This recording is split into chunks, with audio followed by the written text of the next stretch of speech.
A fraction of an inch separates solid ground from a sheer drop. On these winter ridges, a 1,200-pound animal cannot afford a single misstep. This illustrates a wild Mustang herd's primary defense formation in deep snow. By clustering tightly together, the herd maximizes collective body heat, creating a concentrated thermal core.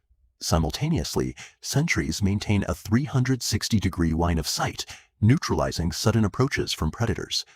Remove these layers of collective security, and a lone stallion loses both physical warmth and early warning systems.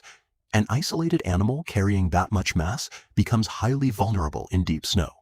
A severe drop in temperature is rarely what kills a mature horse outright. The true danger of winter lies in its capacity to fracture the herd and isolate its individual members. When a whiteout blizzard strikes the mountains, the environment is instantly overwritten. Heavy snowfall and high winds strip away a horse's ability to navigate by landmark or track by scent. Within minutes, visibility collapses completely. For a stallion named Boreas, the physical connection to his herd is severed, leaving him entirely alone on the mountain slope. While most animals hunker down to survive the chaotic weather, certain apex predators use it as a tool. A blizzard provides acoustic and visual camouflage for those adapted to hunt in it. A gray wolf pack has been tracking this herd for miles, pacing themselves, waiting for exactly this weather-induced isolation to occur.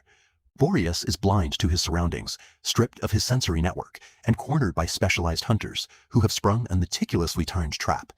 When hunting a 1,200-pound animal, wolves avoid a direct frontal ambush. The risk of fatal injury from a kick is simply too high.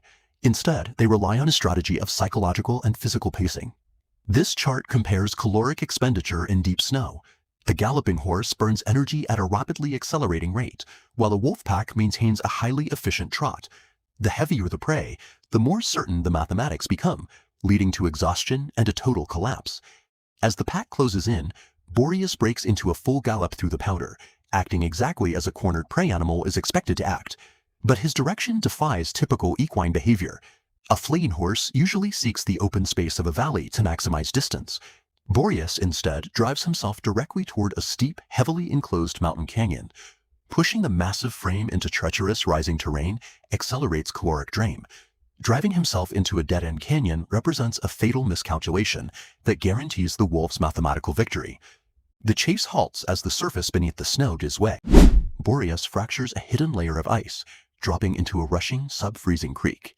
Plunging into water at these temperatures triggers immediate hypothermic shock. The cold leaches heat from deep muscle tissue, drastically accelerating the wolf's strategy of attrition. Recognizing the shift in leverage, the pack stops on the snowy bank. They have no reason to risk entering the freezing water or launching a physical attack when the ambient temperature will secure the kill for them. By forcefully fracturing the ice, Boreas has immersed himself in an environment that drains his remaining energy by the second. The cold water has transformed time into the deadliest predator on the mountain. Boreas uses the creek plunge as a calculated entry point. Below the fractured ice lies a concealed game trail tucked into the rock face. Wild Mustangs operate on a foundation of generational topographical knowledge. They memorize ancient migration and escape routes embedded deep within the mountain landscape, routes that opportunistic predators rarely learn. Pulling his soaking, heavy frame from the creek bed, Boreas pivots sharply. He begins a punishing, near-vertical ascent up the loose stone cliff face. The moment he leaves the flat ground, the dynamics of the hunt are inverted.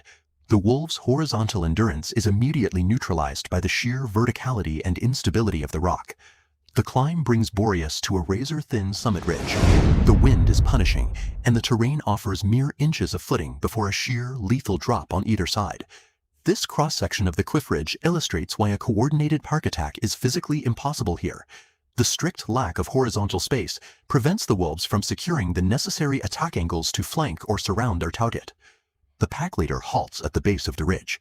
It is a silent calculation. Attempting the ascent means risking a deadly fall to secure a kill that is supposed to be low risk. On this ridge, geographical leverage dictates the outcome. The environment effectively neutralizes the pack's physical advantage. The calculation finishes. The pack leader turns away, conceding the hunt, as the heady storm clouds finally break to let in the sunlight.